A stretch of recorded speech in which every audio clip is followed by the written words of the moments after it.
There is a body in Cairo that no one was ever supposed to look at.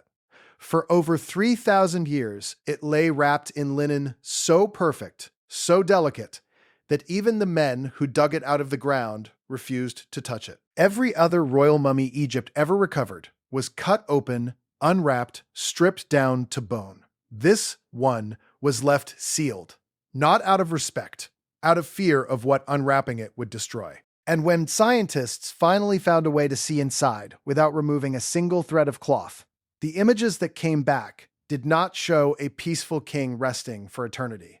They showed a body that had been torn apart, a head that had been snapped off and put back on, a hole punched through the chest, and 30 objects hidden in the wrappings that answered a question Egyptologists had been arguing about for 140 years.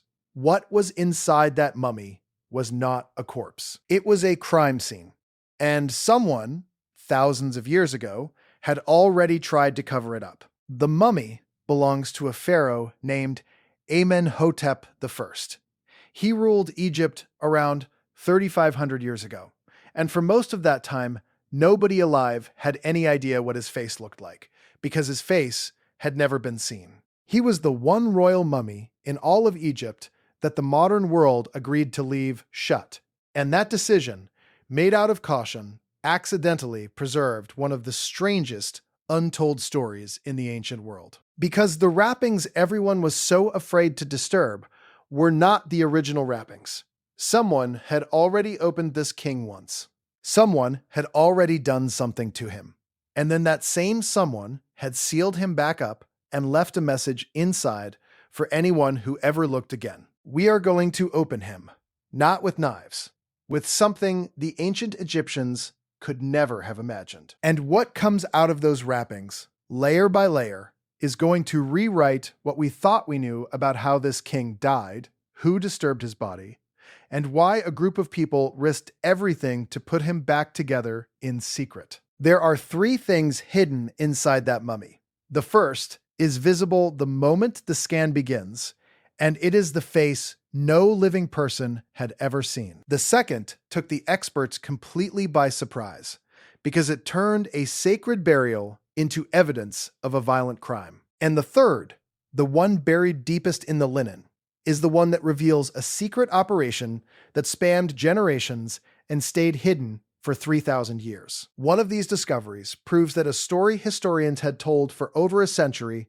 was wrong. Stay with me, because to understand what was found inside, you first have to understand why nobody on Earth could ever look until now. Here is the problem that trapped this king in the dark for a century. When this mummy was recovered, it was covered from head to foot in flower garlands, sealed under a painted face mask with inlaid stone eyes, and wrapped in linen so beautiful that the Egyptologist in charge at the time made a decision. He wrote that the mummy was too perfectly wrapped, the face mask too exquisite to ever be disturbed. So while every other king from that era was unwrapped and examined, this one was set aside, untouched.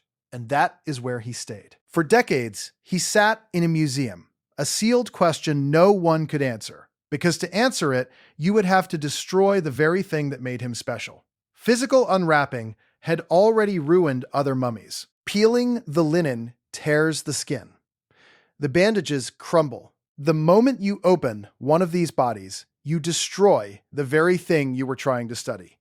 And this king was wrapped better than almost any other. He was covered from head to feet in floral garlands. Over his face sat a mask of painted wood and cartonnage, which is layered linen and plaster hardened into a shell, fitted with inlaid stone eyes that seemed to stare back at anyone who came close. The 19th century Egyptologist, who first had the chance to unwrap him, looked at that mask, looked at that flawless linen, and could not bring himself to do it. He recorded that the wrapping was too perfect and the mask too exquisite to disturb.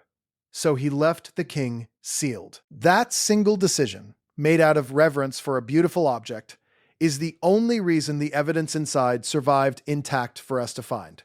Once you open one of these bodies, you can never close it again. So, the king kept his secrets. until a radiologist in Cairo decided that enough was enough. Her name is Sahar Salim, a professor of radiology at Cairo University and the lead imaging specialist for Egypt's mummy research project. In 2019, she made a choice that others had avoided for generations. She could not cut the mummy open, but she could look straight through it. Using a CT scanner, the same machine hospitals use to see inside living patients, she took thousands of X-ray slices of the sealed body and stacked them into a three-dimensional image. Then she began to peel.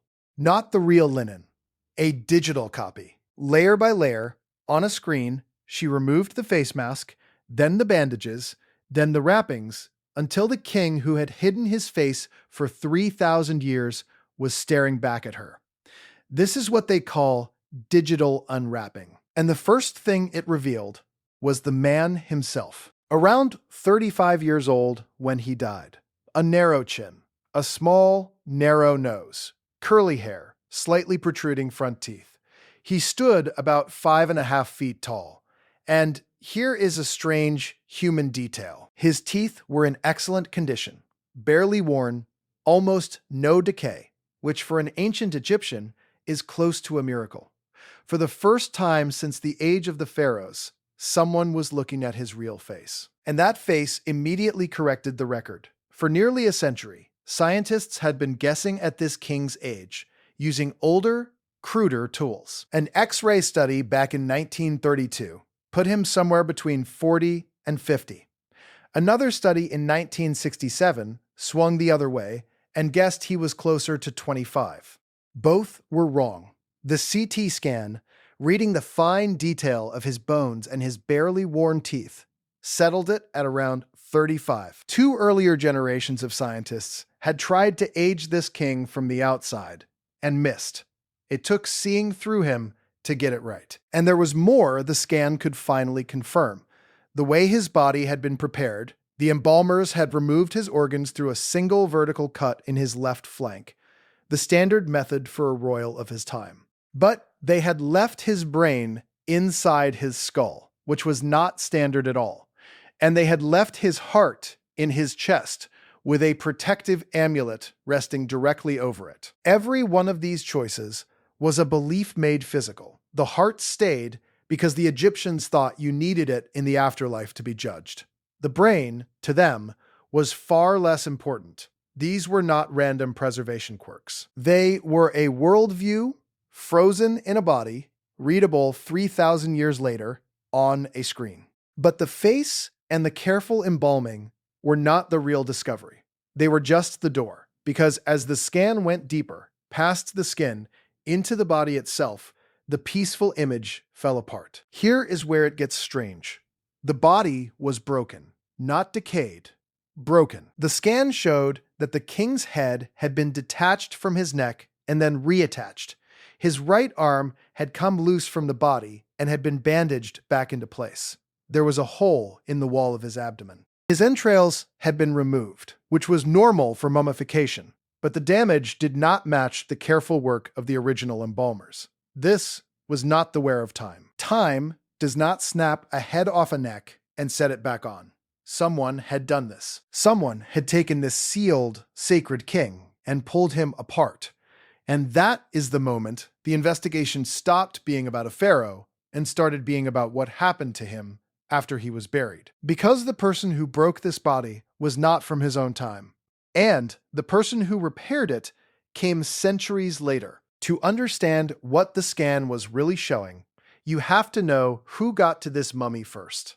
For decades, scholars dismissed the flowery burial and pristine wrapping as evidence of a king who had rested undisturbed. Then the scan found the damage, and that comfortable story collapsed. The truth is that this king was robbed. In the centuries after his death, Egypt fell into hard times. The tombs of the pharaohs, stuffed with gold, amulets, and jewelry, became targets. Organized robbers broke into the royal burials, ripped the mummies apart, and dug through the wrappings for the treasure hidden against the skin. Gold amulets were sewn into the linen, placed over the heart, tucked between the bandages, because the Egyptians believed these objects protected the dead in the afterlife. To a thief, that made a wrapped king a container full of gold. So they tore them open. They snapped off heads to get at neck collars. They broke arms to reach bracelets. They dug through the bandages layer by layer, feeling for the cold shape of metal against dead skin. And this king, this beautiful, sealed pharaoh, was one of the victims. The severed head the scan revealed was not an accident of decay. It was leverage, a body pulled apart at its weakest point by hands that wanted what was hidden underneath. The loose arm, the same. The hole in the abdomen, the same. The damage the CT scan found, part by part, was the fingerprints of a robbery that happened 3,000 years ago, preserved in bone. And the timing was not random. This was an era when Egypt was sliding into decline. The central power that once guarded the royal valleys with soldiers and priests was weakening. Money was short, order was thin. And the tombs of the old kings, packed with generations of accumulated gold, sat in the hills like unguarded banks. When a society falls on hard enough times, even the sacred becomes a target. The men who broke into these tombs were not cartoon villains. They were people in a collapsing economy, standing in front of more wealth than they would ever see again, protected by nothing but a belief in curses. The belief lost. But that is only half the story, because someone found the wreckage those robbers left behind.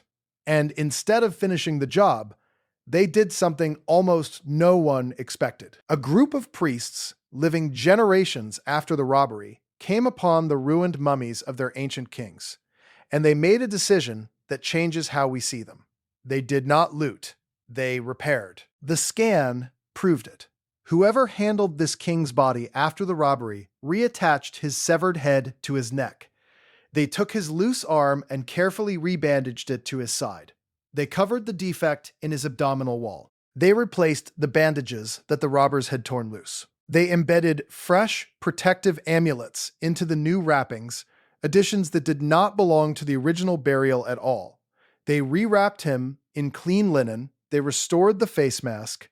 They laid the flower garlands over him. They rebuilt a broken king with their own hands and sealed him back up as if to say, "We are sorry, and we will make this right." Think about the patience that took.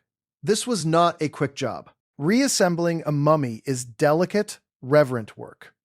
You are handling the body of a god king who died 500 years before you were born, a figure as ancient to those priests as the medieval world is to us. And they did not do it for one king. They did it again and again, body after body, a restoration project spread across an entire generation of ruined royals. This is why the wrappings looked so perfect that modern scientists refused to disturb them. They were not the original wrappings from the king's death. They were a restoration, a second burial, an act of devotion carried out in secret by people who lived closer to our time than to his. The mummy everyone was afraid to open was, in a sense, already a message. A repair job, sealed shut, waiting 3,000 years for someone to notice the care that went into it. And the scan noticed. It found the seams of their work everywhere. But the priests left something else behind. Something that had survived not just the robbers, but time itself. And this is the second discovery. The thieves did not get everything.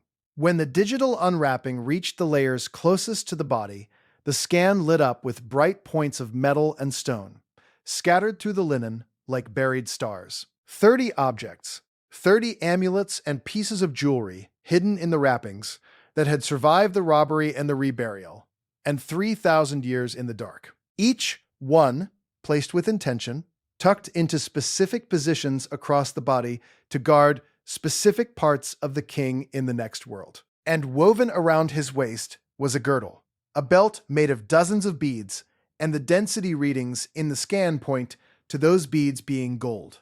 Think about what that means. Robbers tore this king apart, specifically to steal his gold, and yet gold remained, which tells you that the priests who repaired him did not strip him for themselves. For a long time, some researchers suspected exactly that that the priests who rewrapped these kings were quietly pocketing the treasure as a kind of official, sanctioned theft, and that the rewrapping was just a cover for a slower, more polite version of grave robbery.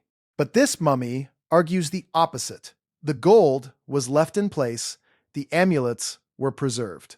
And here is the part that makes the case. These priests had this king's body completely open. They had already unwrapped him to repair the damage. They were holding a broken pharaoh in their hands, with a gold belt around his waist, and 30 precious objects loose in his linen, in a time of poverty, in secret, with no witnesses and no records that would survive. If they wanted the gold, this was the moment. No one would have known for 3,000 years. Instead, they wrapped it all back up and sealed it inside him. They took nothing. They restored the king and left his treasure with him. That is not the behavior of thieves in disguise. That is the behavior of people who believed genuinely that they were protecting something sacred, not similar to devotion, not resembling it. It was devotion made physical, sealed in linen, and hidden so well that it took a hospital scanner to prove it existed. And the deeper the scan went, the more the original mummification revealed. His arms were crossed over his chest, the earliest known example of a New Kingdom king posed that way. His brain, unusually, had been left inside his skull.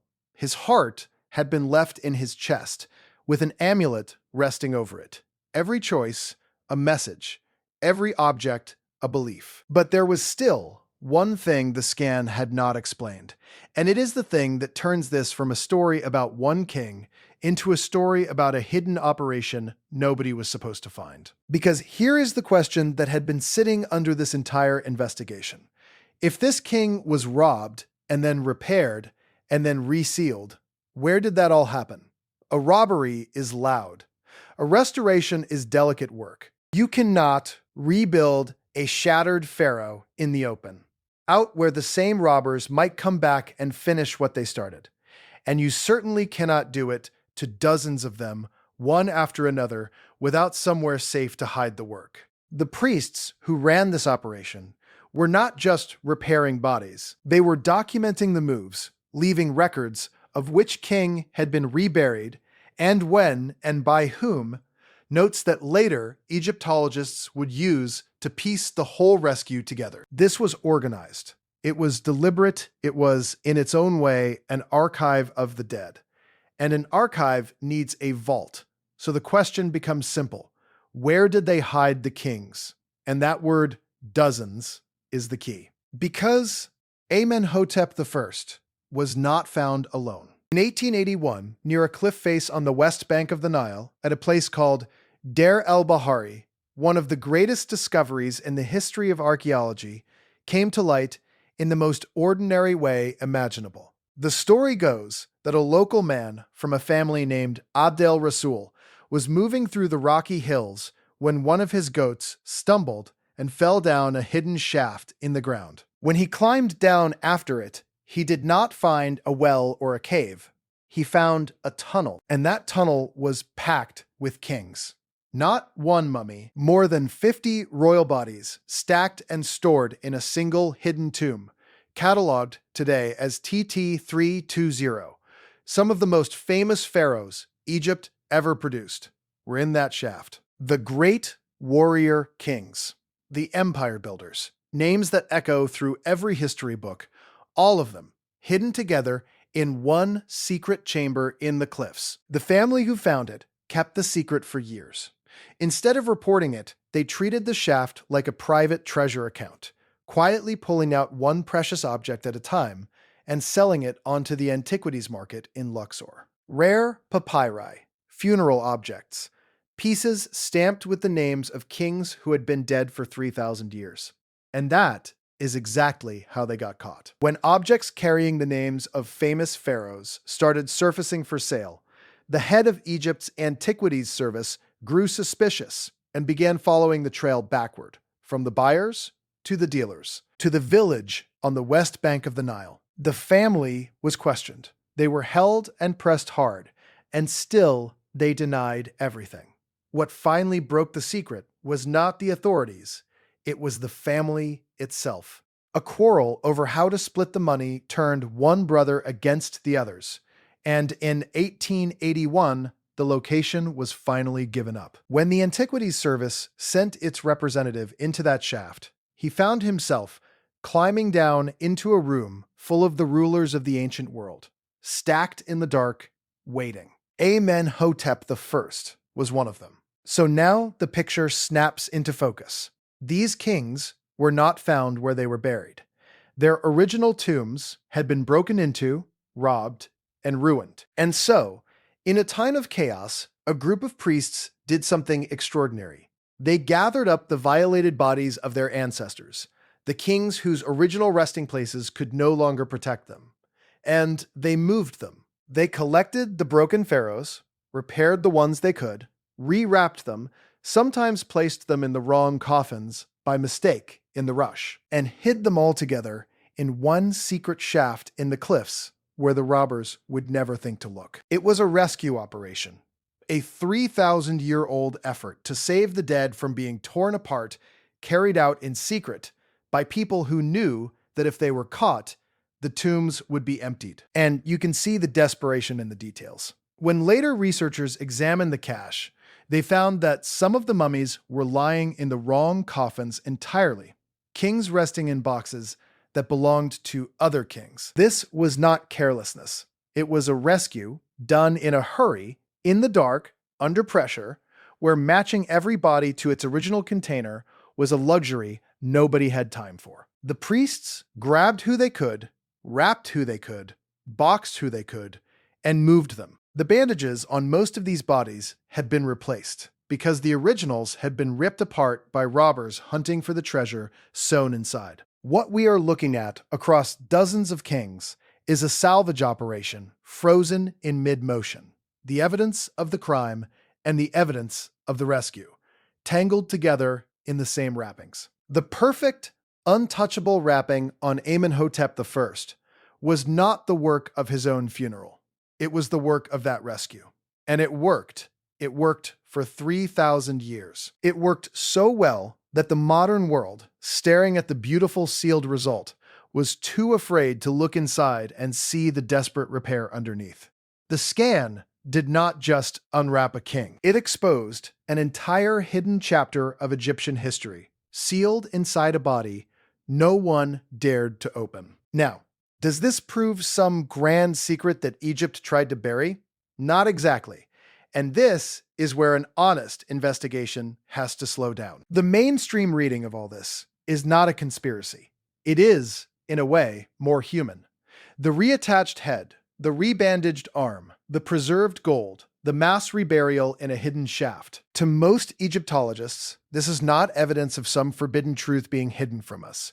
It is evidence of a society in decline, doing the best it could to protect its past. Egypt, in those later centuries, was poorer, weaker, and less able to guard the enormous wealth buried in its royal valleys. The robberies were real. The priests really did move the kings. And yes, there is a competing theory that says those same priests were not entirely innocent, that stripping and reusing royal treasure may have been a quiet, official practice in a broke and desperate state. Both things can be true. People can rob the dead in one generation and rescue them in the next. The scan cannot read intentions. It can only show us a broken king who was lovingly rebuilt, and let us argue about why. And even the careful, grounded version of this story is astonishing. 3,000 years ago, without machines, without records we can fully read, human beings recognized that their history was being destroyed, and they risked themselves to save it. That is not a fantasy. That is real. And we only know it because a scanner finally saw what 140 years of caution had kept hidden. But here is the part that should keep you up at night. This was one mummy, one king out of more than 50 pulled from that single shaft. And the shaft at Deir el-Bahari was not the only hidden cache. Years later, a second concealed group of royal mummies came to light. Another vault of pharaohs moved and hidden away in the same desperate era by the same kind of operation for the same reasons. 2 secret rooms full of kings that we know of. Nobody can promise there are not more still sealed in the cliffs, still waiting, never found. And this is the detail that changes everything about what comes next. Most of those bodies have never been scanned the way this king was. Most of them are still wrapped exactly as the priests left them, still cataloged, still resting in storage, carrying whatever evidence is sewn into their linen. Every single one is a sealed record. A robbery no one has reconstructed. A rescue no one has traced.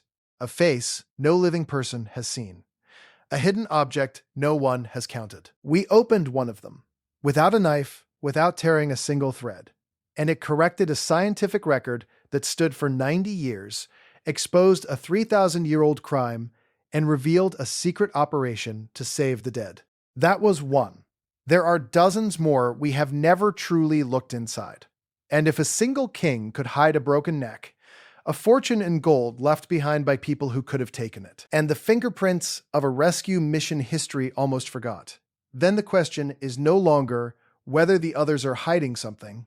Every mummy on that shelf is a sealed box with a story locked inside it.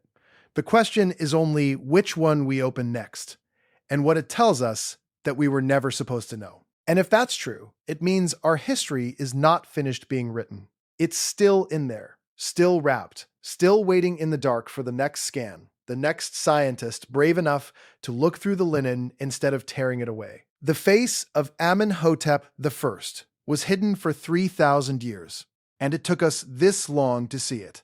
The others are still lying in their cases right now, sealed, silent, and patient. If ancient mysteries like this pull you in, the next investigation is already waiting on your screen. Watch it now.